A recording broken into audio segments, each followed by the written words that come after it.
I used to think betrayal was loud. You know, the kind where you find messages on a phone or someone comes home smelling like another person's perfume. Something dramatic, something obvious. But the truth is, the worst kind of betrayal is quiet. It creeps into your life so slowly that by the time you realize what's happening, the person you trusted is already standing on the other side of the door. My name is Ryan. I'm 35. And the woman I thought I'd grow old with was my wife, Madeline. We met in college, married a few years later. Nothing about our story was flashy. No huge wedding, no crazy romance movie moments. Just two people who chose each other. For almost 10 years, that felt like enough. Madeline was the ambitious one between us. She always had bigger plans, bigger dreams. She worked in marketing. Not glamorous stuff at first, mostly small campaigns for local companies. But she was good at it, really good. And I always believed in her. I never once felt threatened by her success. If anything, I was proud of it. The change started about 8 months ago. Madeline landed a new client, a company called Vanguard Horizon Group, real estate development, huge money, luxury apartment towers, private investment funds, the kind of business that runs in circles far above people like me. The CEO's name was Julian Mercer. The first time she mentioned him, I barely paid attention.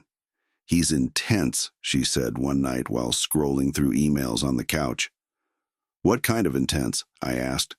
"The kind who turns every meeting into a negotiation." I laughed. "Sounds exhausting." She smiled at that, but it wasn't the normal smile I knew. It was the kind of smile people get when they're impressed by someone. The first few weeks were normal. Madeline stayed late sometimes. Big campaign launch. Then came the dinners, networking events, private presentations, things she said were part of the job. At first I believed that completely, then small details started changing. Her clothes became different, more expensive, sharper. She started wearing jewelry I'd never seen before, and when I asked where it came from, she always gave the same answer: client events. Madeline had never cared much about appearances before, but suddenly every dinner, every meeting felt like something she had to win, and Julian Mercer was always somewhere in the story. The way she described him started to shift too, not just as a boss, but as someone she admired. "He sees opportunities no one else sees," she said once. Another time she told me, "He built his company from nothing." It wasn't what she said. It was the way she said it, like she was slowly stepping into a different world, one where I didn't really belong. But the moment that stuck with me happened on a random Thursday night. Madeline came home later than usual, still dressed from some upscale dinner meeting. She placed her purse on the kitchen counter and pulled out a small black box. Then she slid it toward me. "Julian asked me to give this to you," she said. I opened it. Inside was a pair of cufflinks. Silver. Heavy. Engraved. They probably cost more than anything I'd ever worn in my life. I looked up at her. "Why would he send me something like this?" Madeline shrugged. "He said if someone supports the people who work for him, they deserve recognition too." Something about that sentence didn't sit right with me. Not jealousy, not anger, just a strange feeling, like someone I'd never met had somehow stepped into my life without asking. I closed the box slowly. "You can tell him he didn't need to do that," I said. Madeline didn't answer right away. She just watched me for a second. Then she said something I didn't understand at the time. "You don't really get how people like him operate." And for the first time in our marriage, it felt like my wife was explaining a world to me that she had already started living in, a world that was getting bigger every day, and where I was becoming smaller. What I didn't realize yet was that this gift wasn't appreciation, it was a test, and the person being tested wasn't me, it was my marriage. The cufflinks sat in the same spot on my dresser for almost a week. I didn't wear them, not because they were ugly. They were actually really nice. Polished silver, minimal design, heavy enough that you could feel the weight of them in your hand. They were the kind of things successful men wear to remind everyone in the room who they are. But every time I picked them up, I kept thinking the same thing. Why would a man I've never met buy me something like this? Madeline seemed completely unbothered by it. If anything, she looked slightly amused whenever she noticed I hadn't touched them. "You're overthinking it," she told me one night while she was getting ready for another event. I was sitting on the edge of the bed watching her pick through dresses. "Maybe," I said. She paused in front of the mirror, adjusting an earring. "You know Julian doesn't do things halfway," she continued. "When he values someone, he shows it." That word again. Values, not appreciates, not thanks, values. I didn't respond. Madeline slipped on a dark blue dress I'd never seen before. It fit her perfectly. Too perfectly. "Another event?" I asked. She nodded. "Investor dinner." "Same people?" "Mostly. Julian too?" She didn't answer right away. Then she said casually, "Of course. It's his project." That night she didn't come home until almost 2 in the morning. I was still awake when the front door opened. Madeline walked in quietly, kicked off her heels, and headed straight for the kitchen. I followed a few minutes later. She was pouring herself a glass of water. "You're still up?" she asked. "Couldn't sleep." She nodded like that was a normal answer. Then she leaned against the counter, staring at the floor for a moment. "Tonight was interesting," she said. "How so?" Madeline took a sip of water. Then she said something that made my stomach tighten. "Julian offered me a bigger role in the company." I blinked. "What does that mean?" "He wants me to handle marketing strategy for all of their new developments." "That sounds like a promotion." "It is." There was a pause. "But?" I asked. Madeline looked up at me. "He said it would come with different expectations." I frowned. "What kind of expectations?" She shrugged slightly. "More time around investors, private meetings, travel." Something about the way she said it made the room feel colder. "And you want to do it?" I asked. Madeline hesitated. Then she said something honest. "I think this could change my entire career." I nodded slowly. "And us?" She looked confused. "What do you mean?" "You be gone a lot more." "It's work, Ryan." "I know." Silence filled the kitchen. Then she walked over and touched my arm. "You trust me, right?" That question came out of nowhere. Of course I trusted her. We'd built 10 years of life together. But trust isn't just about believing someone won't cheat on you. It's about believing they're still standing on the same side as you. And for the first time, I wasn't completely sure anymore. "Yeah," I said finally. "I trust you." Madeline smiled softly. Then she went upstairs to shower. I stayed in the kitchen for a while, just sitting there, thinking about something she had said earlier.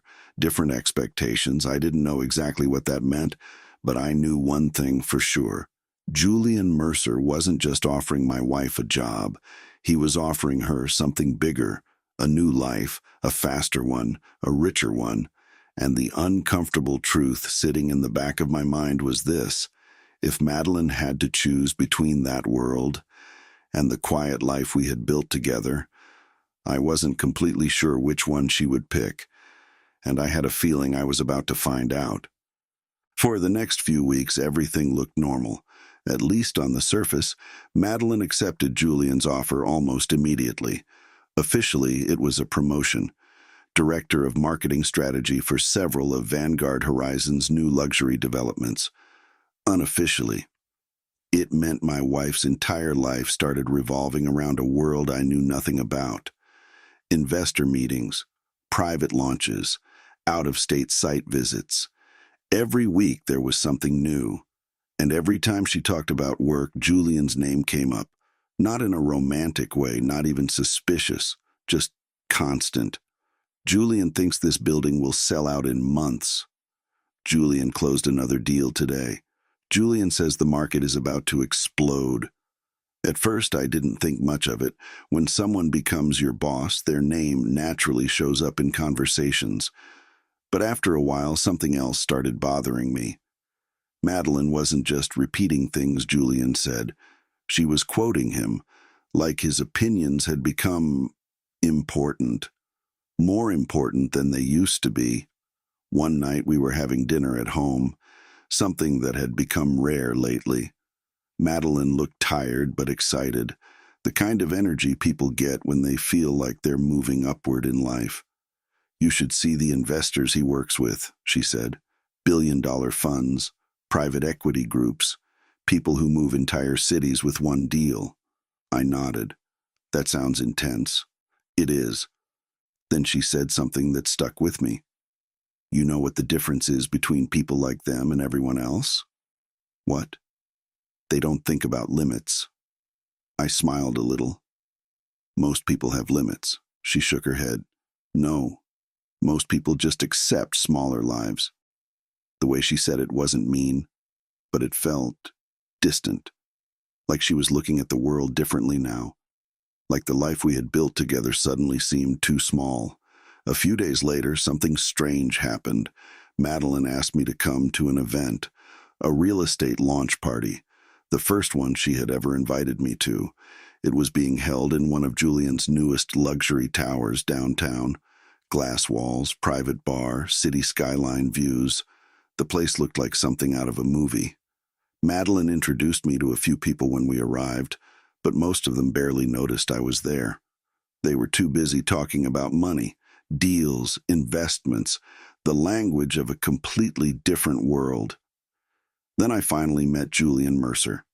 He was taller than I expected, confident, the kind of man who doesn't need to raise his voice because everyone already listens. Madeline introduced us. "Julian, this is my husband Ryan." Julian shook my hand firmly. "Nice to finally meet you," he said. His smile was polite, controlled, the kind of smile someone learns after years of negotiating million-dollar deals. "Madeline speaks very highly of you," he added. "Hopefully only the good parts," I joked. Julian laughed lightly. Then he said something strange. "I always appreciate the people behind the people I work with." Behind. That word hit me in a way I didn't expect. Not insulting, just revealing, like he had already decided where I belonged in this equation. The background. A few minutes later, someone pulled him away to discuss something about investors. Madeline watched him leave, and for a split second, I noticed the same look on her face I'd seen months earlier. Admiration, not love, not even attraction. Something more subtle, the way someone looks at a door that might lead somewhere bigger. Later that night, while we were driving home, I asked her something simple. "Do you ever wish you lived that kind of life?" Madeline didn't answer right away. She stared out the car window for a moment. Then she said quietly, "I think I could." And in that moment, I realized something that had been building for months. My wife wasn't choosing between two men. She was choosing between two futures. One built slowly, brick by brick, the life we had spent 10 years creating, and another one built on speed, power, money, opportunity. And the terrifying part was, I wasn't sure she saw me in that second future at all. But what I didn't know yet was that Julian Mercer had already made a decision of his own, and it involved my wife. Just not in the way anyone expected. A few weeks after that party, Madeline's life moved even faster. She was barely home anymore. Early morning meetings, late-night investor dinners, weekend trips to look at new properties. At first, I tried to convince myself this was just a temporary phase, a big project, a big opportunity, something that would eventually slow down. But deep down, I knew something had already changed. Madeline wasn't just busy. She was becoming someone else, someone who belonged in Julian Mercer's world. Then one night, everything finally came into focus. Madeline came home unusually early, around 9. She walked into the house slowly, set her bag on the counter, and just stood there, no phone in her hand, no laptop, no rushing to answer emails, just silence. I was sitting in the living room when she came in. "You're home early," I said. She nodded. Yeah. Her voice sounded strange, flat, like all the energy had drained out of it. I waited for her to say something else. Finally, she walked over and sat down across from me. For a moment, she just stared at the floor. Then she said something I didn't expect. Julian made me an offer today. My chest tightened slightly. What kind of offer? She exhaled slowly. A partnership. That word hung in the air between us. Meaning? I asked. He wants me to become part of the executive team. That was huge. Bigger than anything she had ever talked about before. Congratulations, I said carefully, but Madeline didn't smile. Instead, she looked up at me with an expression I couldn't read. There's a condition, she said. What kind of condition? She hesitated. Then she told me the truth. Julian says people in his inner circle need to live differently. I frowned. What does that mean? Madeline swallowed. It means total commitment to the company. And the lifestyle that comes with it. Still, I didn't understand. Then she finally said the part she had been avoiding. He thinks family life complicates things. The room suddenly felt very quiet. You mean us? I asked. Madeline nodded slowly. Julian Mercer hadn't asked my wife to cheat. He hadn't seduced her. He hadn't even crossed a line. Instead, he had simply placed a door in front of her. On one side was the life we had built together. 10 years. A home. A future that moved slowly but steadily. On the other side was something else. Money. Influence. Power. But it required something in return. Freedom from attachments. From limits. From anything that slowed ambition down. Including a husband. I looked at Madeline. She looked exhausted. Not guilty. Just torn. What did you tell him? I asked. She didn't answer right away. That silence told me everything. Because when someone truly knows their answer, they don't need time to say it. After a long moment, she finally spoke. I told him I needed to think. I nodded. Then I stood up and walked to the kitchen. Not because I was angry, but because something inside me had suddenly become very clear. Madeline followed me a few seconds later. Ryan, she said softly. I turned around. For the first time in months, we were standing face to face without distractions. No phones, no emails, no meetings. Just the two of us, and the truth sitting quietly between us. You don't have to decide, I said. She looked confused. What do you mean? I took a slow breath. Then I said the words that ended our marriage. Because I already did. Madeline stared at me. You're leaving, she whispered. I shook my head. No. Then I looked around the house. The place we had built together. The life she had started to see as something small. This is still my life, I said. But if the only way for you to have the future you want is without me in it. I paused for a moment, then finished the sentence. Then you already made your choice. Madeline didn't cry. She didn't argue. She just stood there quietly, and in that silence, our 10-year marriage ended. Not because my wife fell in love with another man, but because she fell in love with the life he represented. And sometimes, that kind of temptation is even stronger. I moved out 2 weeks later. Last I heard, Madeline accepted Julian's offer.